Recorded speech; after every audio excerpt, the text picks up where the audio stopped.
प्रधानमंत्री नरेंद्र मोदी ने video conferencing के माध्यम से विभिन्न शहरों और कस्बों में खेतों में कीटनाशक छिड़काव करने वाले 100 किसान ड्रोन का किया उद्घाटन।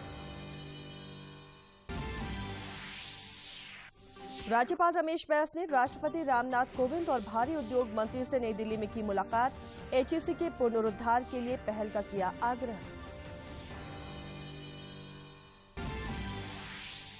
राज्य सरकार ने बोकारो और धनबाद जिले की क्षेत्रीय भाषा की सूची से भोजपुरी और मगही भाषा को हटाया। कार्मिक विभाग ने जारी की अधिसूचना।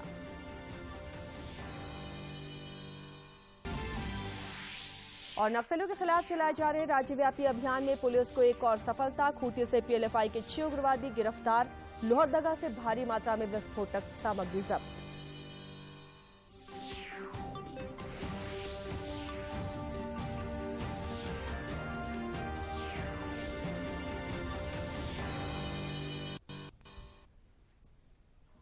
नमस्कार, खबरें झारखंड में आपका स्वागत है। मैं हूं आसिया नाजली और समाचारों में आगे बढ़ने से पहले ये संदेश।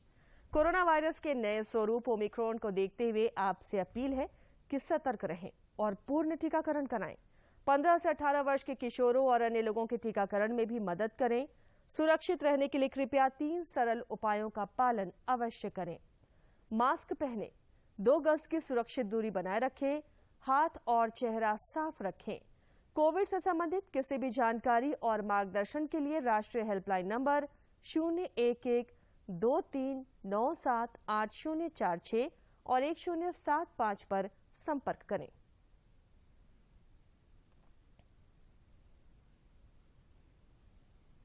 और अब समाचार विस्तार से। प्रधानमंत्री नरेंद्र मोदी ने किसानों की मदद करने के उद्देश्य से वीडियो कॉन्फ्रेंसिंग के माध्यम से देश के विभिन्न शहरों और कस्बों में खेतों में कीटनाशक छिड़काव करने वाले 100 किसान ड्रोन का उद्घाटन किया। मौके पर प्रधानमंत्री ने कहा कि ड्रोन के नाम से पहले लगता था कि ये सेना से जुड़ी कोई व्यवस्था है। देश में जब ड्रोन का नाम लिया जाता था तो लगता था कि ये सेना से जुड़ी हुई कोई व्यवस्था है, ये दुश्मनों से मुकाबला करने के लिए उपयोग में आने वाली चीजें हैं, उसी दायरे में सोचा जाता था।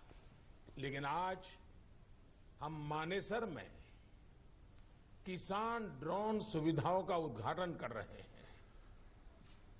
ये 21वीं सदी की आधुनिक कृषि व्यवस्था की दिशा में एक नया अध्याय है। प्रधानमंत्री नरेंद्र मोदी ने कहा कि मुझे विश्वास है कि न सिर्फ ये शुरुआत ड्रोन सेक्टर के विकास में मील का पत्थर साबित होगी, बल्कि इसमें संभावनाओं का अनंत आसमान भी खुलेगा। मुझे विश्वास है ये शुरुआत न केवल ड्रोन सेक्टर के विकास में मील का पत्थर साबित होगी, बल्कि इसमें संभावनाओं का एक अनंत आकाश भी खुलेगा। मुझे भी बताया गया है कि गरुड़ एरोस्पेस ने अगले 2 वर्षों में 1 lakh made in India drone बनाने का लक्ष्य रखा है। इससे अनेकों युवाओं को नए रोजगार और नए अवसर मिलेंगे। प्रधानमंत्री ने कहा कि ड्रोन को लेकर भारत ने आशंकाओं पर कभी समय नहीं गंवाया।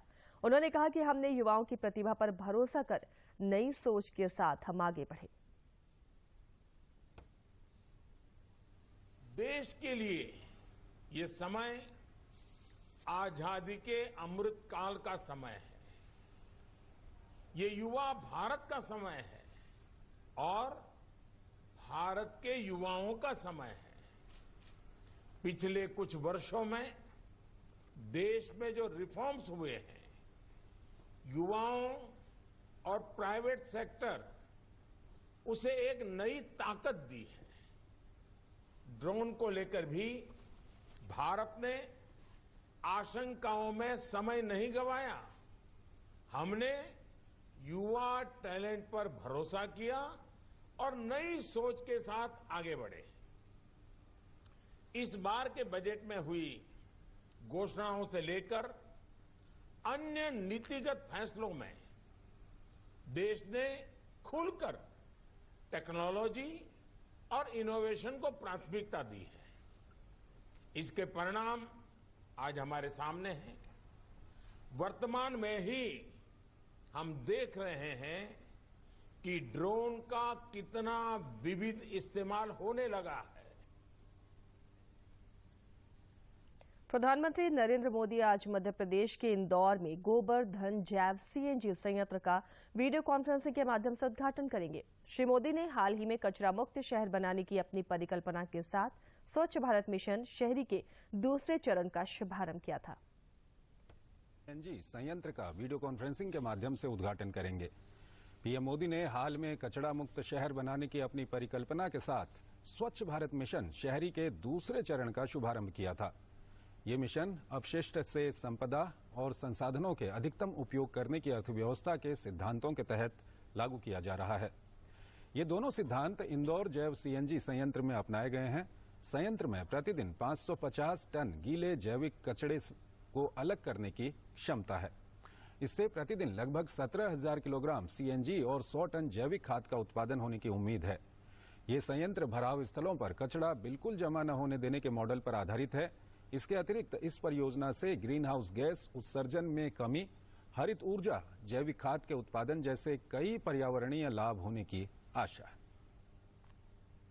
राज्यपाल रमेश बैस ने कल नई दिल्ली में राष्ट्रपति रामनाथ कोविंद और केंद्रीय भारी उद्योग मंत्री महेंद्र नाथ पांडेय से मुलाकात की। इस दौरान राज्यपाल ने राज्य की ताजा राजनीतिक हालात और अन्य गतिविधियों से राष्ट्रपति को अवगत कराया। साथ ही साथ रांची स्थित भारी अभियंत्रण निगम एचईसी के पुनरुद्धार के लिए पहल का भी आग्रह किया।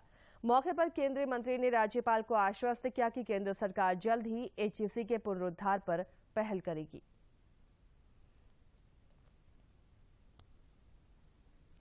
देश में पिछले 24 घंटे के दौरान कोरोना के 22,270 नए संक्रमितों की पहचान की गई, जबकि इस दौरान 60,298 संक्रमितों ने कोविड को मात देने में सफलता हासिल की। 24 घंटों में 22,000 से ज्यादा मामले दर्ज किए गए। वहीं पिछले 24 घंटों में 60,298 मरीज उपचार करवाकर स्वस्थ हो चुके हैं, जिसके बाद देश में रिकवरी रेट 98.21% हो गया है। वहीं साप्ताहिक पॉजिटिविटी रेट वर्तमान में 2.50% दर्ज किया गया। दैनिक पॉजिटिविटी रेट 1.80% हुआ।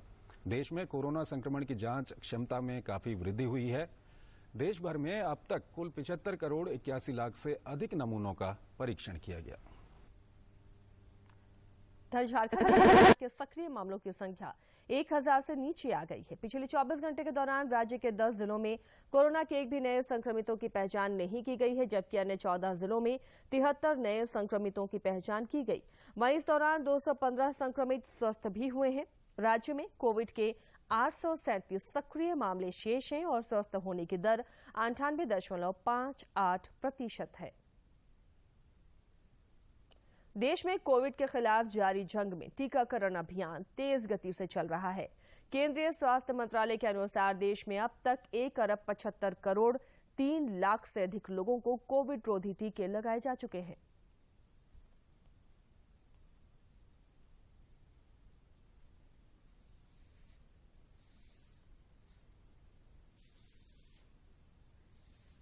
खूंटी जिले में अब प्राइवेट और महंगे अस्पतालों की तर्ज पर पहला सुपर स्पेशलिटी अस्पताल ऑन व्हील्स की शुरुआत की जाएगी।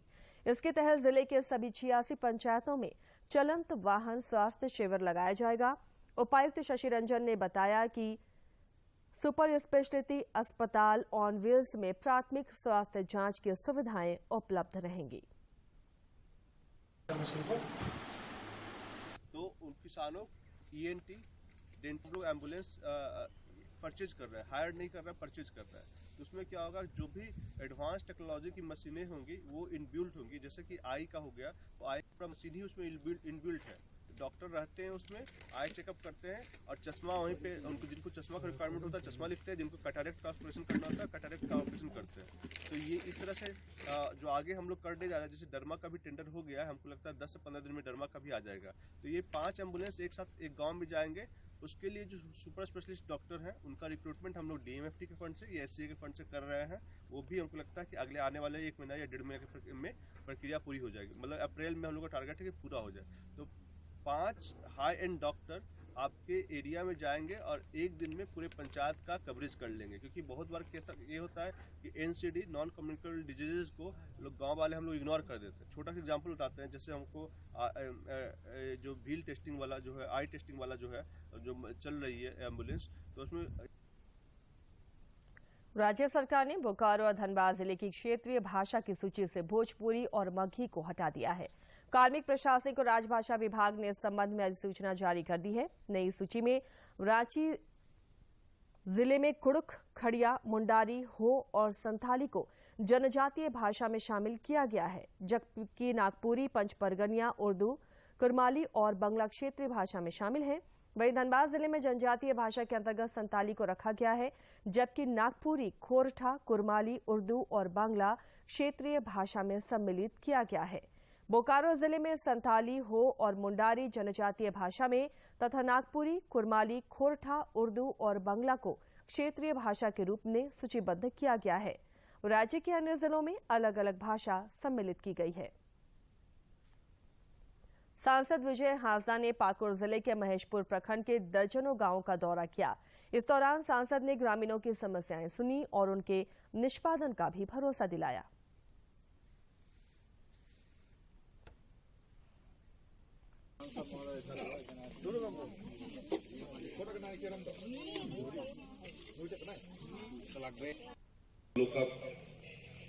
नहीं हो पा रहा था क्योंकि सेंट्रल से जो है लिखित मैंने आपका बहुत सीमित संख्या में कार्ड आता है।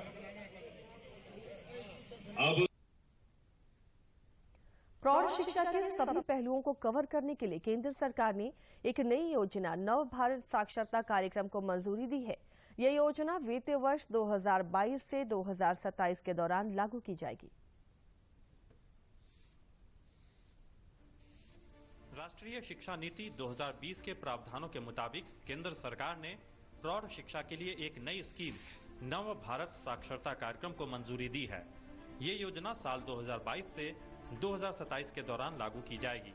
नव भारत साक्षरता कार्यक्रम सभी राज्यों और केंद्र शासित प्रदेशों के 15 वर्ष और उससे अधिक उम्र के गैर साक्षर लोगों को कवर करेगा। इसका उद्देश्य न केवल आधारभूत साक्षरता और संख्या ज्ञान प्रदान करना है, बल्कि 21वीं सदी के नागरिक के लिए जरूरी अन्य घटकों को शामिल करना है। बुनियादी शिक्षा और व्यावसायिक कौशल के अलावा महत्वपूर्ण जीवन कौशल, मसलन वित्तीय साक्षरता, डिजिटल साक्षरता, वाणिज्यिक कौशल, परिवार कल्याण, स्वास्थ्य देखभाल और जागरूकता को भी इसमें शामिल किया जाएगा। आधारभूत साक्षरता और संख्या ज्ञान के लिए 2022 से 2027 के दौरान 5 करोड़ शिक्षार्थियों यानी हर साल 1 करोड़ शिक्षार्थी का लक्ष्य रखा गया है। योजना के तहत पहले 15 से 35 आयु वर्ग के लोगों को पूर्ण रूप से साक्षर किया जाएगा और उसके बाद 35 वर्ष से अधिक उम्र के लोगों को साक्षर किया जाएगा। लड़कियों और महिलाओं, दिव्यांगजन और अनुसूचित जाति, अनुसूचित जनजाति, अन्य पिछड़ा वर्ग और अल्पसंख्यक समुदाय के लोगों को इसमें प्राथमिकता दी जाएगी। इसके तहत सभी आकांक्षी जिलों और ऐसे जिले जहां साक्षरता दर राष्ट्रीय या राज्य औसत से कम है, महिला साक्षरता दर 60% से कम है, ऐसे जिले जहां SC, ST या अल्पसंख्यक आबादी अधिक है, शैक्षिक रूप से पिछड़े ब्लॉक और वामपंथी उग्रवाद से प्रभावित जिलों पर ध्यान दिया जाएगा। नव भारत साक्षरता कार्यक्रम को ऑनलाइन मोड में स्वयं सेवा के जरिए लागू किया जाएगा। UDISE के तहत पंजीकृत करीब 7 लाख स्कूलों के 3 करोड़ छात्र और सरकारी निजी स्कूलों के 50 लाख शिक्षक स्वयं सेवक के रूप में भाग लेंगे। इसके अलावा टीचर एजुकेशन और उच्च शिक्षण संस्थानों के अनुमानित 20 लाख छात्र स्वयं सेवक के रूप में शामिल किए जाएंगे। Bureau report, DD news. केंद्र सरकार के उच्च स्तरीय कॉमन रिव्यू मिशन की टीम राज्य में चल रही ग्रामीण विकास विभाग की सभी प्रकार की योजनाओं का निरीक्षण करेगी। आज से 22 फरवरी तक ये टीम राज्य के रामगढ़, हजारीबाग, बोकारो सहित 7 जिलों में जाएगी, जहां उपायुक्त और उप विकास आयुक्त के साथ बैठक भी करेगी। केंद्र टीम ने कल रांची में विभिन्न योजनाओं के संदर्भ में बैठक की, जिसमें ग्रामीण विकास सचिव डॉक्टर मनीष रंजन समेत अन्य अधिकारी शामिल हुए। खूंटी जिले के कर्रा प्रखंड में जिला प्रशासन ने 25 एकड़ भूमि पर मनरेगा पार्क तैयार किया है। इस पार्क में जहां एक तरफ मुर्गी पालन, गौ पालन और बत्तख पालन कराने की योजना बनाई गई है, वहीं दूसरी तरफ बागवानी के अलावा स्ट्रॉबेरी, ड्रैगन फ्रूट, ब्रोकली, सहजन, लहसुन, सरसों, चाइनीज गोभी और मूली समेत विभिन्न तरह की सब्जियां भी लगाई गई हैं। जिले के उपायुक्त शशि रंजन ने बताया कि आने वाले दिनों में मनरेगा पार्क से स्थानीय ग्रामीणों को रोजगार भी मिलेंगे।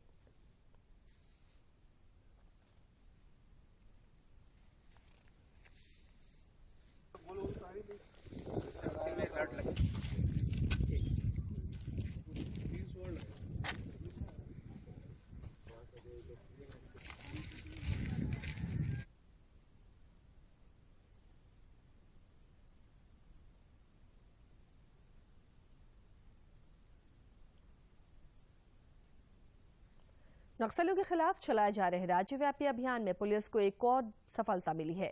खूंटी पुलिस ने गिरफ्तार नक्सली की निशानदेही पर पीएलएफआई के 6 नक्सलियों को गिरफ्तार किया, जबकि लोहरदगा से बड़ी संख्या में हथियार समेत विस्फोटक सामग्री जब्त की गई है। खूंटी के पुलिस अधीक्षक आशुतोष शेखर ने बताया कि गिरफ्तार नक्सलियों के पास से एक देसी कट्टा, 4 जिंदा गोली, 5,000 रुपए नकद समेत कई अन्य सामग्रियां बरामद की गई हैं। शाम सूचना प्राप्त हुई कि रनिया थाना के हलोम और जोजोवीर गांव के क्षेत्र में ये लोग भ्रमणशील हैं। ये भी यहाँ बताना आप लोगों के लिए उचित होगा हम लोग के लिए कि जो अवधेश जायसवाल उर्फ चोहा उसको हम लोगों ने पुलिस रिमांड पर लिया है। उसे पूछताछ हम लोग लगातार कर रहे हैं, जिसमें हम लोग को विभिन्न जानकारी प्राप्त हुई और जिसके बाद हम लोग विभिन्न क्षेत्रों में छापामारी कर रहे थे। उसी क्रम में हम लोग को आगे और सूचना प्राप्त हुई कल इस दस्ते के बारे में, और तब हम लोगों ने वहाँ पे एक संयुक्त अभियान दल का गठन किया, जिसमें जिला पुलिस और सीआरपीएफ 94 बटालियन के विभिन्न पदाधिकारी एवं पुलिसकर्मी शामिल थे। और देर रात छापामारी के क्रम में हम लोग को हलोम से जोजोवीर जाने वाली जो कच्ची सड़क है उसके किनारे उस दस्ते के बारे में सूचना प्राप्त हुई और वहाँ छापामारी के दौरान कुल 6 लोगों की गिरफ्तारी हुई है। छत्रपति शिवाजी महाराज की आज जन्म जयंती मनाई जा रही है। उपराष्ट्रपति एम वेंकैया नायडू और प्रधानमंत्री नरेंद्र मोदी समेत कई राजनेताओं ने शिवाजी की जन्म जयंती पर उन्हें नमन किया है। करता हूं। अपने अप्रतिम शौर्य और युद्ध कौशल से उन्होंने भारत की राष्ट्रीय चेतना को जगाया। छत्रपति शिवाजी महाराज द्वारा स्थापित राष्ट्रवाद आज भी हमारे लिए अनुकरणीय है कि छत्रपति शिवाजी महाराज का उत्कृष्ट नेतृत्व और समाज कल्याण के प्रति योगदान पीढ़ियों को प्रेरणा देता रहा है। उन्होंने सच्चाई और न्याय के मूल्यों से कभी समझौता नहीं किया। प्रधानमंत्री ने कहा कि देश शिवाजी महाराज की कल्पना साकार करने के लिए प्रतिबद्ध है। भारत ने 3 T20 क्रिकेट मैचों की श्रृंखला के दूसरे मैच में कल वेस्टइंडीज को 8 रन से हरा दिया। जीत के लिए 187 रन के लक्ष्य के जवाब में वेस्टइंडीज की टीम निर्धारित 20 ओवर में 3 विकेट पर 178 रन ही बना पाई। 0 की अजय बढ़त बनाते हुए सीरीज पर अपनी दावेदारी पक्की कर ली है। कोलकाता में खेले गए इस रोमांचक मुकाबले में टॉस हारकर पहले बल्लेबाजी करने उतरी भारतीय टीम ने निर्धारित 20 ओवर में 5 विकेट के नुकसान पर 186 रन बनाए थे। भारत की तरफ से बल्लेबाजी करने उतरे विराट कोहली ने 41 गेंदों में 52 रन बनाए, जबकि ऋषभ पंत ने 28 गेंदों में 52 रन और वेंकटेश अय्यर ने 18 गेंदों में 33 रन की पारी खेली। जवाब में भारतीय टीम द्वारा दिए गए लक्ष्य का पीछा करते हुए वेस्टइंडीज की टीम 20 ओवर में 3 विकेट गंवाकर 178 रन ही बना पाई। वेस्टइंडीज की ओर से निकोलस पूरन और रॉबमैन पावेल ने शानदार अर्धशतक लगाए, वहीं रॉस्टन चेस ने सर्वाधिक 3 विकेट लिए। अब दोनों टीमों के बीच तीसरा व अंतिम मुकाबला रविवार को खेला जाएगा। और अब खबरें राज्य के विभिन्न जिलों से।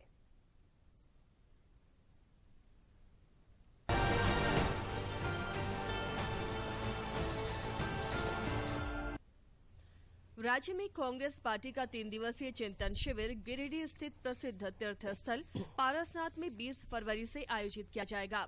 शिविर में राज्य के लगभग सैकड़ों पार्टी कार्यकर्ता, संगठन पदाधिकारी और नेता शामिल होंगे। सरायकेला खरसावां जिले में एसडीओ रामकृष्ण कुमार और डीएमओ सनी कुमार ने अवैध बालू लदे 2 ट्रैक्टरों को जब्त किया। दोनों ट्रैक्टरों को सरायकेला थाना पुलिस के हवाले कर दिया गया है। जमशेदपुर के साक्षी बाजार में फर्जी पुलिस बनकर 2 अपराधियों ने जेवर व्यवसायी से 10 लाख रुपए लूट लिए। इस घटना के बाद पूरे बाजार में अफरा तफरी मच गई है। घटना की जानकारी मिलने के बाद सिटी एसपी और एसएसपी पहुंची और मामले की तफ्तीश शुरू कर दी। रांची जिले के ब्राम्बे स्थित एसबीआई के एटीएम से लूट की घटना को अंजाम दे रहे 4 अपराधियों को रांची पुलिस ने गिरफ्तार किया है। पुलिस ने गिरफ्तार अपराधियों के पास से 2 मोटरसाइकिल समेत अन्य आपत्तिजनक सामग्रियां बरामद की। रांची जिले में पिछले 6 महीने से खाद्यान्न का उठाव नहीं करने वाले कार्डधारियों का राशन कार्ड रद्द कर दिया जाएगा। इस सिलसिले में रांची के उपायुक्त छवि रंजन ने राशन का उठाव नहीं करने वाले कार्डधारियों के घर घर जाकर जांच करने का निर्देश दिया है। रंजन यादव को एक बार फिर युवा राजद का झारखंड प्रदेश अध्यक्ष बनाया गया है। पार्टी के कार्यकारी अध्यक्ष संजय सिंह यादव ने रंजन यादव को नियुक्ति पत्र भेजकर ये जानकारी दी। प्रदेश राजद के मुख्य प्रवक्ता डॉक्टर मनोज कुमार ने जानकारी दी है। रांची नगर निगम के उप महापौर संजीव विजयवर्गीय ने विभिन्न वार्डों में 1 करोड़ रुपए की लागत से बनने वाली सड़क, नाली और कलवर्ट का शिलान्यास किया। मौके पर उप महापौर ने कहा कि लोगों की समस्याओं को समझने और उसे दूर करने के उद्देश्य से आपके द्वार कार्यक्रम चलाया जा रहा है। भारतीय रेलवे हॉकी टीम का गठन किया जाना है। इसके लिए दिल्ली में 20 फरवरी से प्रशिक्षण कैंप का आयोजन किया जाएगा, जिसमें पूरे देश भर से 32 खिलाड़ियों का चयन किया गया है। वहीं दक्षिण पूर्व रेलवे की 10 खिलाड़ियों को इस कैंप के लिए आमंत्रित किया गया है। दक्षिण पूर्व रेलवे की महाप्रबंधक अर्चना जोशी की अध्यक्षता में कोलकाता में क्षेत्रीय रेलवे उपयोगकर्ता सलाहकार समिति की 102वीं बैठक हुई। बैठक में कोविड-19 महामारी के कारण सामना की गई चुनौतियों के बावजूद एसईआर की हालिया उपलब्धियों और विकासात्मक गतिविधियों से अवगत कराया गया। प्रधानमंत्री कुसुम योजना के तहत रांची जिले के किसानों के बीच अनुदानित दर पर सिंचाई के लिए solar stand alone pump set का वितरण किया जाना है। इसे लेकर उपायुक्त छवि रंजन ने नोडल पदाधिकारी जिला कृषि पदाधिकारी विकास कुमार को आवश्यक दिशा निर्देश दिए हैं।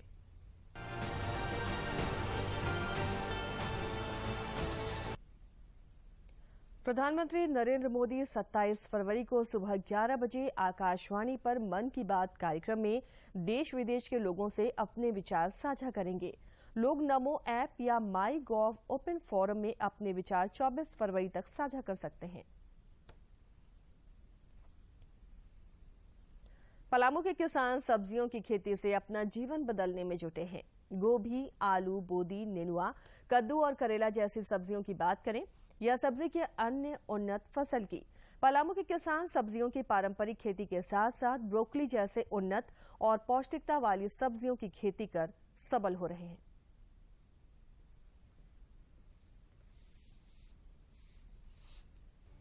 पलामू जिले के खनवा गांव के विजय महतो और उमेश महतो जैसे इन दर्जनों किसानों ने ब्रोकली की खेती कर अपनी अलग पहचान बनाई है। आधुनिक खेती के माध्यम से ये किसान आज अधिक मुनाफे कमा रहे हैं। ब्लॉग के माध्यम से हम लोग की जानकारी मिला, यही चीज लगाइए आपको फायदा होगा।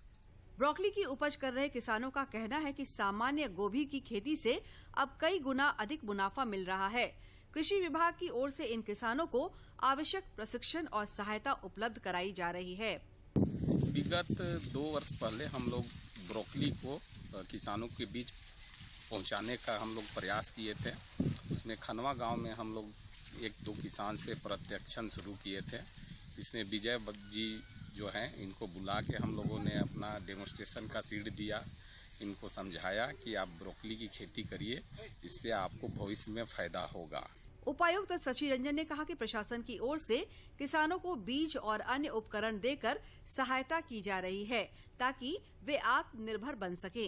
ज़्यादा से ज़्यादा किसान इसमें जुड़ेंगे तो अच्छा है। और हमारे जो आत्मा के द्वारा जो डेमोन्स्ट्रेशन के लिए भी ब्रोकली के बीज किसानों को दिए गए हैं और काफ़ी अच्छी पैदावार हुई है। यहाँ की जो मौसम और जो मिट्टी है इस ब्रोकली के उत्पादन के लिए अनुकूल है।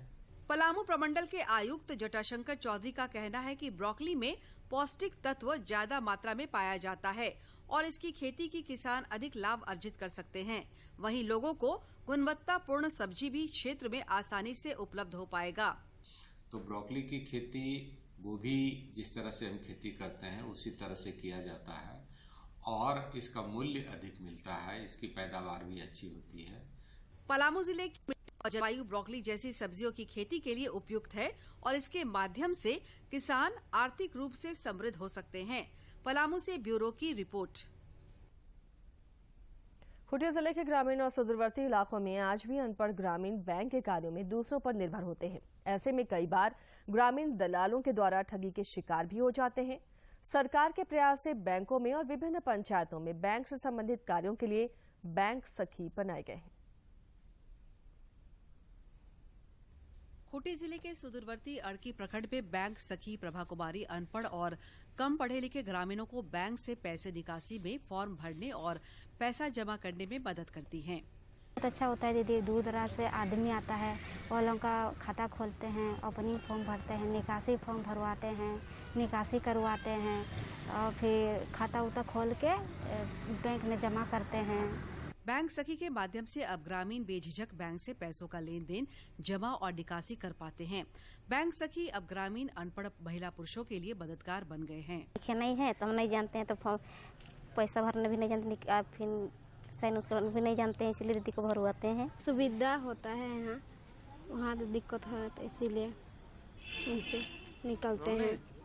वर्तमान समय में गांव देहात में बैंक सखी जरूरत के समय वित्तीय लेन देन की प्रक्रिया में सहयोगात्मक रवैया अपनाकर ग्रामीणों के कार्यों को आसान बना रहे हैं और इसका सीधा लाभ स्थानीय लोगों को मिल रहा है। खूंटी से ज्योत्सना की रिपोर्ट। और अब चलते चलते एक बार फिर से नजर डालते हैं मुख्य समाचारों पर। प्रधानमंत्री नरेंद्र मोदी ने वीडियो कॉन्फ्रेंसिंग के माध्यम से विभिन्न शहरों और कस्बों में खेतों में कीटनाशक छिड़काव करने वाले 100 किसान ड्रोन का किया उद्घाटन। राज्यपाल रमेश बैस ने राष्ट्रपति रामनाथ कोविंद और भारी उद्योग मंत्री से नई दिल्ली में की मुलाकात। एचईसी के पुनरुद्धार के लिए पहल का किया आग्रह।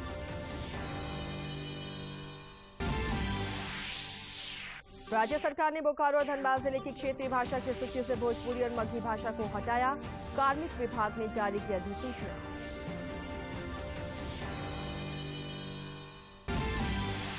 और नक्सलियों के खिलाफ चलाए जा रहे राज्यव्यापी अभियान में पुलिस को एक और सफलता। खूंटी से पीएलएफआई के 6 उग्रवादी गिरफ्तार। लोहरदगा से भारी मात्रा में विस्फोटक सामग्री जब्त।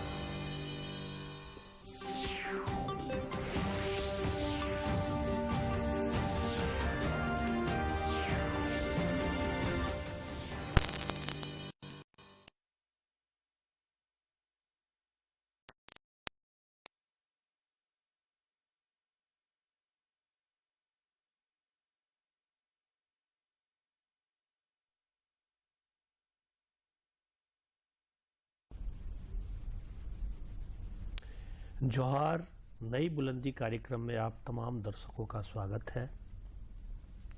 संस्कृति, सभ्यता, विरासत ये एक ऐसी चीज है जो किसी भी सभ्यता को, किसी भी कौम को लंबी आयु प्रदान करती है। वह काल जयी और काल जीवी बनता है। आज हम ऐसे ही विषय को लेकर के आपके सामने प्रस्तुत हुए हैं। इंदिरा गांधी राष्ट्रीय कला केंद्र जो भारत सरकार की संस्था है, संस्कृति मंत्रालय द्वारा संचालित होती है और यह संस्था देश के तमाम विरासती चीजों के संरक्षण में अपनी अहम भूमिका निभा रही है। आज हमारे बीच डॉक्टर कुमार संजय झा जी उपस्थित हैं। आप स्थानीय केंद्र इंदिरा गांधी राष्ट्रीय कला केंद्र के स्थानीय केंद्र रांची के आप निदेशक हैं। डॉक्टर साहब, आपका हमारे स्टूडियो में स्वागत है। राष्ट्रीय इंदिरा गांधी राष्ट्रीय कला केंद्र किस प्रकार से हमारी संस्कृति, हमारी विरासत को संरक्षित करने में अपनी भूमिका निभा रही है, आज हम इसी विषय को लेकर के आपके सामने में हैं।